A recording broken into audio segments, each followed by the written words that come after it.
চাঁদ রাতেও গুজবের ঝড় বয়ে যাচ্ছে সামাজিক যোগাযোগ মাধ্যমে। এই যেমন জাইমা রহমান নাকি সালামি দেওয়ার জন্য মোবাইল নম্বর চেয়েছেন সামাজিক যোগাযোগ মাধ্যমে। এই ভিডিওটি প্রায় 2 লক্ষাধিক মানুষের নজরেও আসে। তবে যাচাই করে দেখা যায় ভিডিওটি এআই দিয়ে তৈরি। জাইমা রহমান এমন কোনো আহ্বান জানাননি। শুধু তাই না, ঈদে বাস যাত্রায় নাকি 148 কোটি টাকা অতিরিক্ত ভাড়া আদায় করা হচ্ছে। কিন্তু এই দাবিটিও সম্পূর্ণ মিথ্যা। সরকারের তদারকিতে অভিযোগ পেলেই নেওয়া হয়েছে তাৎক্ষণিক ব্যবস্থা, যেমনটি আমরা খবরে দেখেছি। চলুন দর্শক, এমনই কিছু ফ্যাক্ট চেক দেখে নিই। আসন্ন ঈদ উল ফিতরকে কেন্দ্র করে ঈদের সালামি দিতে প্রধানমন্ত্রী তারেক রহমানের কন্যা জাইমা রহমান বিকাশ নগদ নম্বর চাচ্ছেন, এমন দাবিতে একটি ভুয়া ভিডিও ছড়িয়ে পড়েছে সামাজিক যোগাযোগ মাধ্যমে। ভিডিওটি প্রায় 2 লক্ষাধিক মানুষের নজরে আসে। হাজার হাজার মানুষ প্রতিক্রিয়াও জানায়। তবে রিউমার স্ক্যানার টিমের অনুসন্ধানে দেখা যায় ভিডিওটি এআই দিয়ে তৈরি। ভিডিওটি দেখে অনেক ব্যবহারকারী কমেন্টে নিজেদের নম্বর শেয়ার করলেও দাবিটির পক্ষে কোনো নির্ভরযোগ্য সূত্র বা গণমাধ্যমের তথ্য মেলেনি।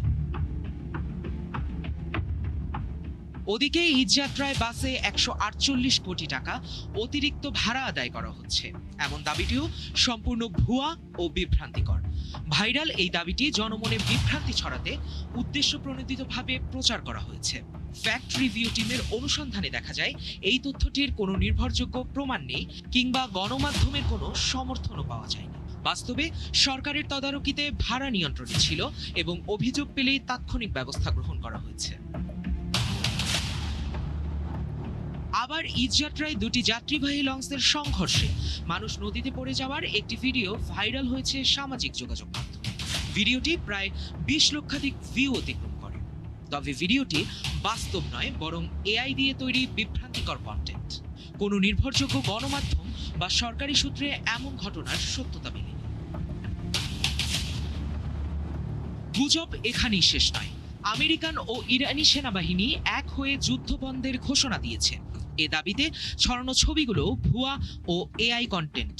ভাইরাল হলেও কোনো নির্ভরযোগ্য গণমাধ্যম বা আন্তর্জাতিক সূত্রে এমন ঘোষণার সত্যতা মেলেনি। সংঘাত এখনো চলমান রয়েছে।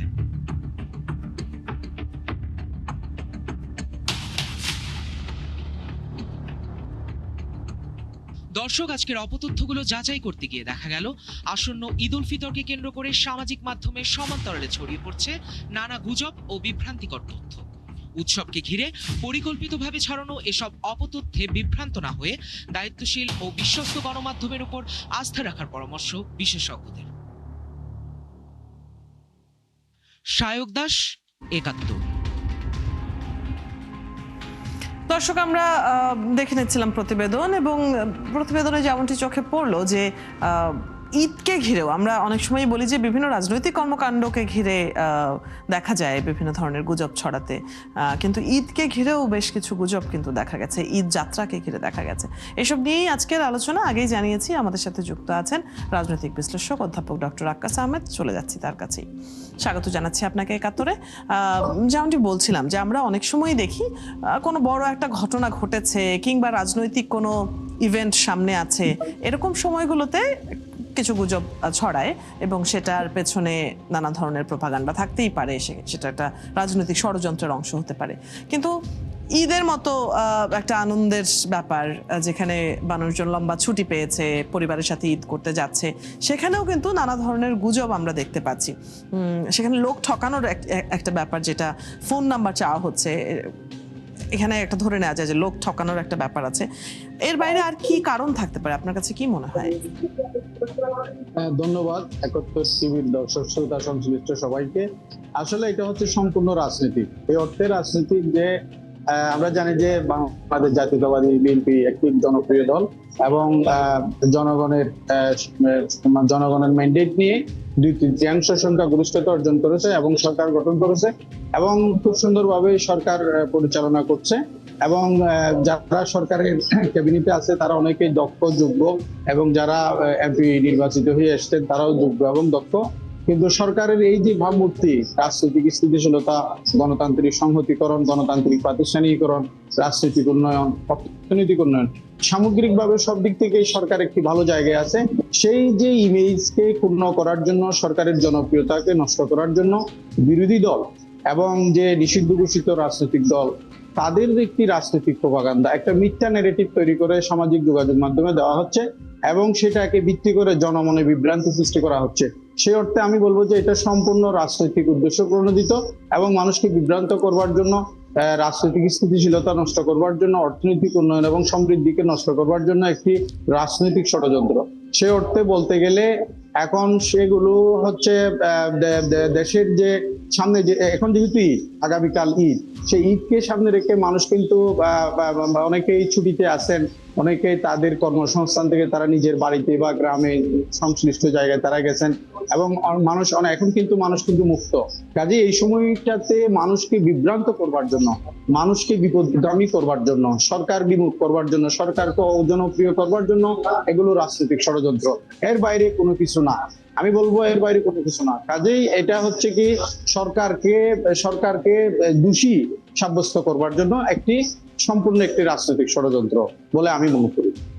একই সাথে অনেকেই যেটা মন্তব্য করেন যে এর পেছনে ভিউ বাণিজ্যও একটা বড় ভূমিকা রাখছে, মানে যারা হচ্ছে অনলাইনের বিভিন্ন প্ল্যাটফর্ম থেকে টাকা উপার্জন করেন, তারা বিভিন্ন বিষয়কে সংবেদনশীল হিসেবে প্রচার করা কিংবা এরকম ভুয়া ভিডিওগুলো প্রচার করার মাধ্যমে অনেক ভিউ হবে, এরকম একটা ব্যাপারও কিন্তু অনেক বিশ্লেষকরাই বলে থাকেন। সেটা ঠিক আছে।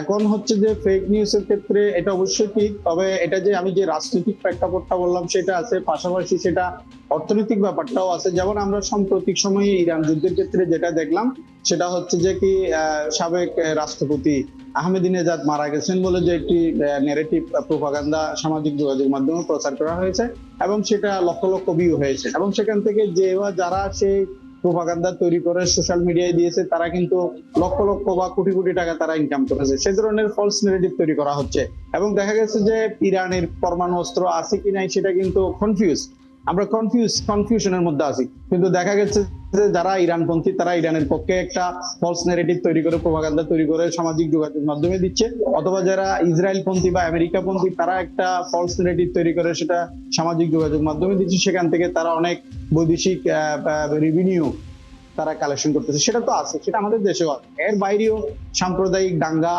এবং রাজনৈতিক স্বার্থ চরিতার্থ করতে গিয়ে কিংবা অর্থনৈতিক স্বার্থ চরিতার্থ করতে গিয়ে অথবা বাণিজ্যিক ইস্যুতে ব্যবসা বাণিজ্যের ক্ষেত্রে একটি মিথ্যা প্রপাগান্ডা তৈরি করা এবং অতিরঞ্জিত করা, সেগুলো তো আছেই, এগুলো তো আছেই। এবং এর বাইরেও আরো অনেক কিছু বিষয় আছে যেগুলোর কারণে সামাজিক যোগাযোগ মাধ্যমে মানুষ বিভিন্ন প্রপাগান্ডা তৈরি করে, সেগুলো সামাজিক যোগাযোগ মাধ্যমে দিয়ে তারা তাদের স্বার্থ চরিতার্থ করে। বিশেষ করে যে সমস্ত দেশ উন্নয়নশীল, যেমন আমাদের বাংলাদেশ বলেন, ভারত পাকিস্তান বলেন, নেপাল বলেন, ভুটান বলেন, কিংবা মিয়ানমার বলেন, কিংবা আফ্রিকান যে দেশগুলো উন্নয়নশীল রাষ্ট্র বা সেন্ট্রাল এশিয়ান যে উন্নয়নশীল রাষ্ট্রগুলো, সাউথ ইস্ট এশিয়ার যে উন্নয়নশীল রাষ্ট্রগুলো, যেখানে হচ্ছে শিক্ষা প্রযুক্তি এবং এআই সংক্রান্ত, আর্টিফিশিয়াল ইন্টেলিজেন্স সংক্রান্ত জ্ঞান কম, সেই সমস্ত জায়গার মধ্যে কিন্তু এই সমস্ত ন্যারেটিভকে বেশি গ্রহণ করা হয় এবং সেগুলো ভিউ অনেক বাড়ে এবং সেক্ষেত্রে অনেক সময় কি সেটা রাজনৈতিক উদ্দেশ্য হাসিল করতে পারে, অথবা রাষ্ট্রের নিরাপত্তা বিঘ্নিত করতে পারে,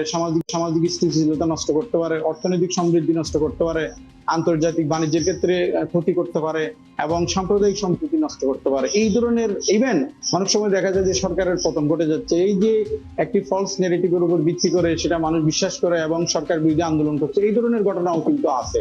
কাজেই এটার একটা বহুমাত্রিক একটা উদ্দেশ্য এবং বহুমাত্রিক একটি কারণ।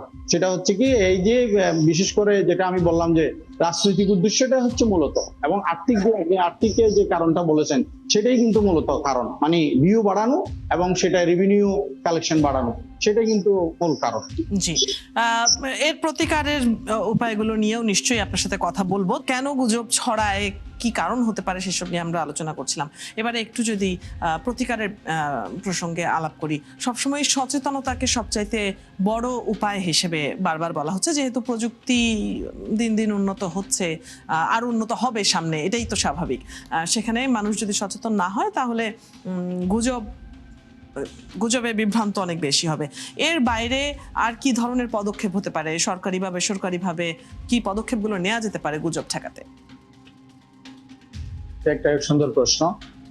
আপনি দেখবেন মানুষ জন্মগতভাবে স্বাধীন, কিন্তু সব জায়গায় কিন্তু সে শৃঙ্খলিত। Man is born free but everywhere he is insane. এই যে একটি কথা, এটা কিন্তু খুবই গুরুত্বপূর্ণ। গণতন্ত্র মানে এই নয় যে আমি আরেকজনের ক্ষতি করব, আরেকজনের বিরুদ্ধে মিথ্যাচার করব, অপতথ্য ছড়াবো কিংবা মিথ্যা তথ্য ছড়াবো, এইটা কিন্তু গণতন্ত্র না। গণতন্ত্র মানে হচ্ছে আমার নিজের অধিকার এবং আরেকজনের অধিকারকে শ্রদ্ধা করা, আরেকজনের অধিকারকে মর্যাদা দেওয়া, সেটাই কিন্তু গণতন্ত্র। আমি শুধুমাত্র একটি দেশের কথা আপনাকে এখানে বলি, সেটা হচ্ছে চীন। চীন হচ্ছে আমাদের প্রতিবেশী দেশ। চীনের সাথে এই যে আপনার পাকিস্তানে, আফগানিস্তান, ভারতের এবং ভুটান এবং নেপাল, মিয়ানমারের কিন্তু দীর্ঘ বর্ডার আছে। এবং চীনের যে পার ক্যাপিটা ইনকাম, তার যে অর্থনৈতিক প্রবৃদ্ধি, তার যে ফরেন কারেন্সি রিজার্ভ, পাশাপাশি আপনি যদি পাকিস্তানের ধরেন, পাকিস্তানে কিন্তু ওই তথাকথিত গণতন্ত্র আছে এবং সেখানে পাকিস্তানের পার ক্যাপিটা ইনকাম, ভারতের পার ক্যাপিটা ইনকাম, আপনি একটু চিন্তা করেন তাহলে কেন চীন সরকার তার অর্থনৈতিক প্রবৃদ্ধি, তার বৈদেশিক রিজার্ভ এবং তার পার ক্যাপিটা ইনকাম $15,000 আর ভারতের পার ক্যাপিটা ইনকাম $3,000? কারণ কি? সেই কারণটা হচ্ছে কি, ওয়ান পার্টি ডমিনেন্ট একটা রুল, একদলীয় শাসন, যেখানে হচ্ছে পুঁজিবাদও আছে আবার সমাজতন্ত্র আছে। সেখানে কিন্তু তার উইদিন পার্টি কিন্তু সেটা তাদের দলীয় নির্বাচন হয় এবং সরকার বিরোধী যে সমস্ত প্রোপাগান্ডা, সেগুলো কিন্তু সেখানে স্প্রিট হতে দেওয়া হয় না। সরকারের যে ডেভেলপমেন্ট পলিসি, সরকারের যে ডেভেলপমেন্ট প্ল্যান এবং অর্থনৈতিক উন্নয়ন জনস্বার্থে, সেটা বিরোধী কোনো কর্ম পরিকল্পনা কিংবা কোনো প্রোপাগান্ডা কিন্তু সরকার সহ্য করে না। সেই জন্য তারা স্টেট লেড এবং রাষ্ট্র নিয়ন্ত্রিত একটি প্রোপাগান্ডা তারা তৈরি করে সরকারের পলিসি এবং প্রোগ্রাম নিয়ে কিন্তু তারা পরিকল্পনা তারা সম্প্রচার করে, সেটা তারা করে। এবং সাইবার সিকিউরিটি অ্যাক্ট আছে তাদের দেশে, এবং ডিজিটাল লিটারেসি, যেটা এই যে তথ্য প্রযুক্তি সম্পর্কে জ্ঞান অর্জন করা, শিক্ষা দেওয়া এবং ফ্যাক্ট চেকিং এর মাধ্যমে সেটা তারা আইডেন্টিফাই করে কোনটা ফলস নিউজ, কোনটা ফলস নেগেটিভ, কোনটা মিস ইনফরমেশন, কোনটা ডিসইনফরমেশন, সেটা ফ্যাক্ট চেকিং এর মাধ্যমে তখন কিন্তু সোশ্যাল মিডিয়ায় দেওয়া যায়, যেটা আমাদের দেশে নাই। তো আমি মনে করি যে আমাদের দেশে আমরা যদি চায়নায় অনুসরণ করতে পারি, চাইনিজ যে ডেভেলপমেন্ট মডেল এবং তাদের যে তথ্য প্রযুক্তির ক্ষেত্রে যে মনিটরিং, সাইবার সিকিউরিটি এবং যারা এই সমস্ত অবৈধ কর্মকাণ্ডে, দেশের স্বার্থ বিরোধী, গণতন্ত্র বিরোধী, উন্নয়ন বিরোধী, পররাষ্ট্রনীতি বিরোধী যারা কাজকর্মের সাথে জড়িত, বিশেষ করে ক্ষমতাসীন সরকার যে তার যে একটি রাজনৈতিক উদ্দেশ্য, অর্থনৈতিক উদ্দেশ্য এবং জাতীয় স্বার্থ, সেটাকে ক্ষতিগ্রস্ত করছে এবং দেশের রাজনৈতিক স্থিতিশীলতাকে নষ্ট করছে এবং অর্থনৈতিক অগ্রযাত্রাকে বাধাগ্রস্ত করছে, সে সমস্ত বিষয়গুলোকে সরকার তার একটি প্রোপাগান্ডা, একটা পলিটিক্যাল ক্যাম্পেইন জাতীয়ভাবে সম্প্রচার করবে এবং সামাজিক যে অ্যাওয়ারনেস, সামাজিক যে সচেতনতা বাড়ানো, বিশেষ করে লিটারেসি, ডিজিটাল অনলাইন লিটারেসি, যে কিভাবে তথ্য প্রযুক্তির মাধ্যমে এই সমস্ত ফলস নেগেটিভ তৈরি করে সোশ্যাল মিডিয়ায় দেওয়া হয়। আমি এখানে আরেকটি কথা আপনার সাথে শেয়ার করি, সেটা হচ্ছে তৃতীয় বিশ্বে এগুলো চলে, কিন্তু আপনি দেখেন ইভেন কিন্তু ইউরোপ আমেরিকার যে সমস্ত উন্নত রাষ্ট্র বা উন্নত রাজনৈতিক সংস্কৃতি, তাদের দেশে কিন্তু এগুলো চলে না। আপনি দেখেন অস্ট্রেলিয়ার মতো একটি দেশ, সেখানে কিন্তু 15 বছরের নিচে কোনো শিশু কিশোর তারা কিন্তু মোবাইল ব্যবহার করতে পারে না, কিন্তু আমাদের দেশে সেই ধরনের কোনো অ্যাক্ট নেই। সেজন্য আমি বলবো বাংলাদেশ সরকারের উচিত কিছু জায়গায় সিদ্ধান্ত নতুন করে নেওয়া কিংবা নতুন করে ভাবার জায়গা রয়েছে, যেমনটা আপনি বলছিলেন। অনেক ধন্যবাদ আপনার মতামত আমাদের সাথে আপনি শেয়ার করলেন, আপনার কাছ থেকে আমরা পরামর্শ এবং মন্তব্য জানলাম। ধন্যবাদ আজ আমাদের সাথে যুক্ত হবার জন্য। দর্শক, আমাদের সাথে এতক্ষণ আলোচনায় যুক্ত ছিলেন অধ্যাপক ডক্টর আক্কাস আহমেদ। তার সাথে কথা হচ্ছিল। আপনারা আছেন ফ্যাক্ট চেক নিয়ে ৭১-এর নিয়মিত আয়োজন ফেক নিউজ স্ক্যানারে। প্রতিদিন আমরা রিউমার দূর করতে হাজির হব ঠিক একই সময়ে, একইভাবে। আপনারাও যুক্ত হতে পারেন। যে কোনো খবর যদি আপনাকে সংশয়ে ফেলে, সেটির একটি স্ক্রিনশট আমাদেরকে মেইল করতে পারেন fns.71tv@gmail.com অথবা ফেসবুকে যোগাযোগ করুন www.facebook.com/fake news scanner। আমরা সেই তথ্যের ফ্যাক্ট চেক করে আপনাদের জানাবো।